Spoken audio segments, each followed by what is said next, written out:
আজকে আপনাদেরকে দেখিয়ে দেব সারণী থেকে কিভাবে চতুর্থক ব্যবধান নির্ণয় করে। এখানে দেখতে পাচ্ছেন যে শ্রেণীব্যাপ্তি দেওয়া আছে এবং গণসংখ্যা দেওয়া আছে।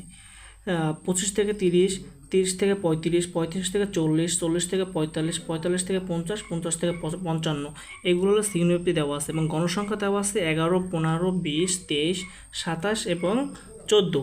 এখানে চতুর্থক ব্যবধানের সূত্র, আমাদের প্রথমে চতুর্থক ব্যবধানের সূত্রটা মুখস্থ করতে হবে। চতুর্থক ব্যবধানের সূত্র হলো QD ইকুয়াল Q3-1/2। এইটা হলো চতুর্থক ব্যবধানের সূত্র।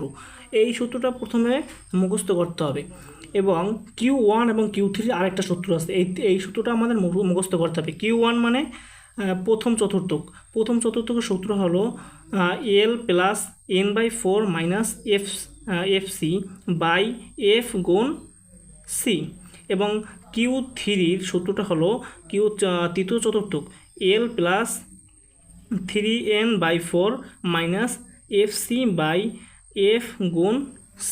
এই সূত্র যদি আমরা মুখস্থ করি তাহলে আমরা অঙ্কটা সলভ করতে পারবো। তাহলে আমরা চলে যাই মূল অঙ্কে।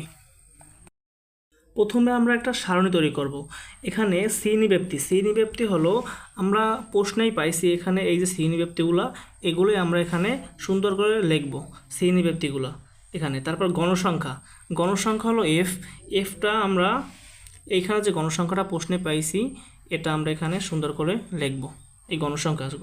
এবং ক্রমযোজিত গণসংখ্যা এখানে সংক্ষেপে লেখে CF।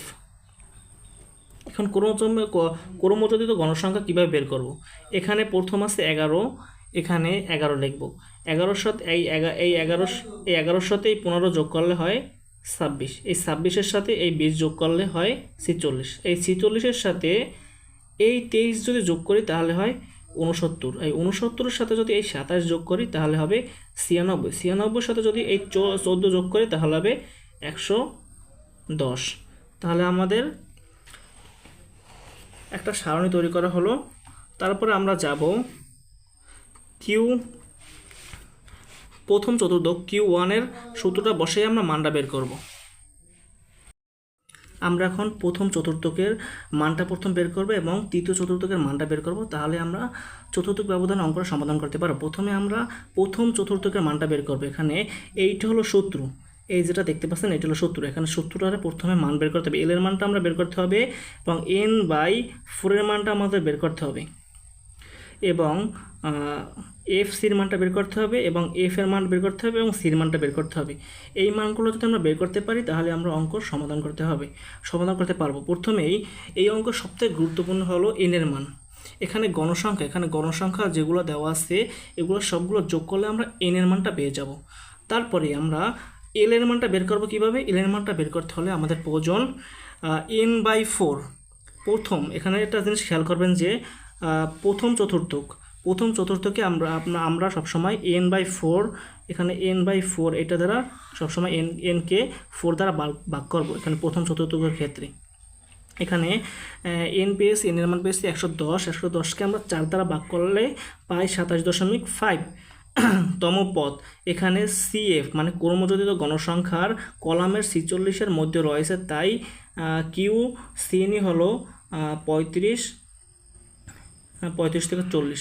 এখানে আমাদের একটা জিনিস খেয়াল করি, এখানে আমরা পেয়েছি 110কে ভাগ করলে 27.5, এখানে 27.5 আমরা এখানে ক্রমযোজিত গণসংখ্যার ভিতরে আমরা দেখি যে 27.5 কোন ঘরটায় আসি। 27.5 এখানে এই 26-এর পর হলে 27 থেকে 46 পর্যন্ত আসছে কোন ঘরে? এই 46-এর ভিতরে আছে এই ঘরটা, এই সারের ভিতরে আছে কত? 27.5। দেখেন আপনি যদি 12 হইতো, যদি ধরেন 10 হইতো সেক্ষেত্রে আপনি হয়তো এই 0 থেকে এই 11-র ভিতরে আছে কি 10, সেহেতু এই ঘরটা হইতো। যদি 12 হইতো তাহলে 11 থেকে 26 এর ভিতর হইতো, তাহলে 12 হইলে হইতো এই ঘরটায়। যেহেতু 27 মানে কি 26-এর থেকে বড়, 26 থেকে বড় এবং 46-এর থেকে ছোট, সেহেতু এই 46-এর ঘরের ভিতর হবে। এবং যদি 47 হইতো সেক্ষেত্রে হয়তো এটা আপনি মনে রাখবেন। এখানে এই কলামের একদম এই শ্রেণীব্যাপ্তি 35 এবং 40, এখানে 35-40-এর ভিতরে আছে নিম্ন সীমাটা আছে এই যে 35, এই 35টা হলো L-এর মান। এল এর মানটা আমরা পেয়েছি 35। তাহলে আমাদের প্রয়োজন এখন এল এর মান পেয়েছি, এখন n/4 এর মানটা আমরা এখানে পেয়েছি, n/4 এর মান আমরা এখানে লিখলাম। তারপরে আরও প্রয়োজন কি, আরও প্রয়োজন হচ্ছে এফসি এর মান প্রয়োজন। আমরা এফসির মানটা বের করব কিভাবে?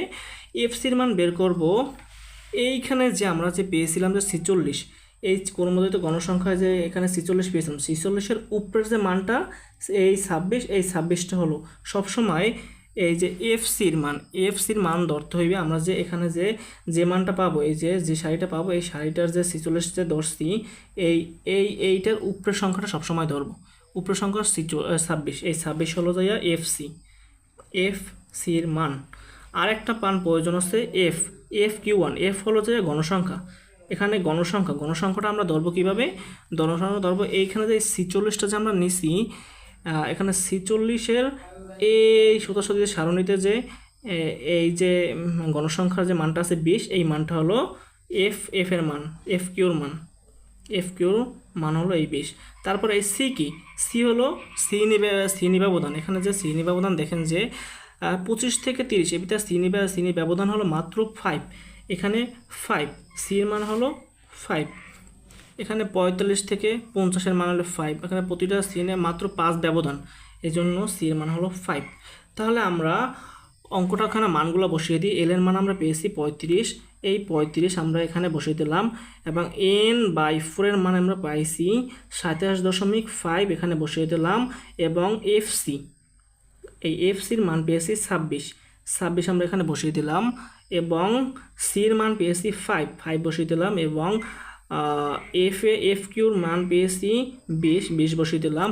আমরা 27.5 থেকে 26 যদি মাইনাস দিই তাহলে 1.5 থাকে, এবং 1.5 থাকে, এবং এটার সাথে যদি এটা যদি ভাগ দিই এবং 5 যদি গুণ করি তাহলে আমরা পাই এই মানটা, বা এইটার সাথে এটা গুণ করলে, এবং তা গুণ করলেও হইবে, এটার সাথে যদি এটা গুণ করি তাহলে আমরা পাই 7.5, এবং এই ভাগ 20, এই 20, আর এখানে 35 প্লাস, তো এই 35 প্লাস, তারপরে এই 7.5কে আমরা যদি 20 দ্বারা ভাগ করি তাহলে 0.38 পাই। 38-এর সাথে আমরা 35 যদি যোগ করি তাহলে আমরা পাই 35.38। এখানে আমরা প্রথম চতুর্থকের মানটা পেয়েছি। আমাদের আর একটা মান প্রয়োজন, যে এখানে দেখতে পাচ্ছেন যে আপনারা প্রথমে বলছিলাম যে প্রথম চতুর্থকের মান বের করতে হবে এবং তৃতীয় চতুর্থকের মান বের করতে হবে। আমরা এখন তৃতীয় চতুর্থকের মানটা বের করব। তারপর আমাদেরকে বের করতে হবে তৃতীয় চতুর্থক। এখানে তৃতীয় চতুর্থকের সূত্রটা দেখতে পাচ্ছেন, এইটা হলো তৃতীয় চতুর্থকের সূত্র। আমরা এল এর মান কি বের করব, এবং 3n/4 এর মান বের করব, এফ সি এর মান বের করব, এবং এফ কিউ 3 এর মান বের করব। আগেরটার মতোই ঠিক, আমরা প্রথমেই আগেরটা কিন্তু এখানে দেখতে পাচ্ছেন যে n/4, শুধুমাত্র n/4 দ্বারা ভাগ করছি, কিন্তু এক্ষেত্রে এইবারের সূত্রটা দেখেন 3n, আমরা এখানে 3n/4 দ্বারা আমরা ভাগ করব। এখানে 3 গুণ n এর মান পেয়েছিলাম 110 বসিয়ে দিয়েছি বাই 4, এই 4। এখানে আমরা এই 110কে 3 দ্বারা গুণ করে এবং 4 দ্বারা যদি ভাগ করি তাহলে আমরা পাই 82.5। এখানে 82.5 ক্রমোদিত গণসংখ্যার এখানে আমরা দেখাই এই যে 82.5, এটা কোন সারিতে আছে? 82.5, এখানে আপনারা 82.5 দেখেন, 82.5 আছে কোথায়? 82, এখানে এই কলামটায় আছে। দেখেন এই 69 থেকে 96, যেহেতু 69 থেকে 96 এই কলামটায় আছে, এই যে কলামটায়, এই কলামটায় আছে। তাহলে আমরা এই কলামটার একদম শ্রেণীব্যাপ্তি এখানে আসি, এখানে শ্রেণীব্যাপ্তি 45 এবং 50। এখানে নিম্নটা হলো যে 45, এখানে এল এর মান হলো 45। দেখতে পাচ্ছেন যে এল এর মানটা, এই যে এল এর মান আমরা 45 পেয়েছি, এবং 3n এর মান আমরা 3n/4 এইটার মানটা আমরা পেয়েছি এই যে 42.5, কি সরি ভুল হয়েছে, 82.5 এই যে পেয়েছি, এটা হলো এই। এবং এফসির মানটা আমরা বের করবো কীভাবে? আমরা বলছিলাম মনে আছে এফসির মান, আমরা এখানে এই যে 96 যে ধরলাম, এইটার উপরেরটা কি আছে? 69। এখানে আমরা 69 হলো এফসির মানটা হলো 69। সবসময় এটা যে মানটা ধরবো এটার উপরটাই আমরা সবসময় ধরে নিতে হবে এফসি। এবং এফ কিউ হলো কোনটা, এফ কিউ আপনাকে এফ কিউটা দেখি। এই যে আমরা যে মানটা ধরছি এইটার এই যে গণসংখ্যা এই যে 27, এই 27 হলো এফ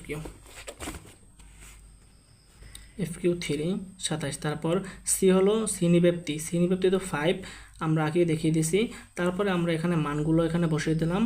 মানগুলো বসিয়ে দেওয়ার পরে আমরা আগেরটার মধ্যে যোগ বিয়োগ গুণ করার পরে আমরা এই যে 47.5 এই যে উত্তরটা পেয়েছি, এখানে পেয়েছি তৃতীয় চতুর্থকের উত্তর হলো এইটা। এখন আমরা মূল অঙ্কে চলে যাব যে চতুর্থক ব্যবধান নির্ণয়ের মূল অঙ্ক। এখন চতুর্থক ব্যবধান নির্ণয় হলো Q D equal Q3 minus Q1/2। এখানে Q3-এর মানটা আমরা পেয়েছি কত, Q3, এখানে Q3 মান পাচ্ছি 47.5, এখানে 47.5 বসিয়ে দিলাম। এবং Q1-এর মান পেয়েছিলাম আমরা এখানে দেখতে পাচ্ছেন যে 35.38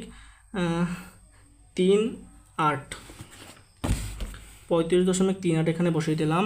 এখন আর এই সূত্রের টু, তারপরে এটা থেকে এটা মাইনাস করলে আমরা পাই এটা, এবং 2 দ্বারা ভাগ করার পরে আমরা 6.06 পাই।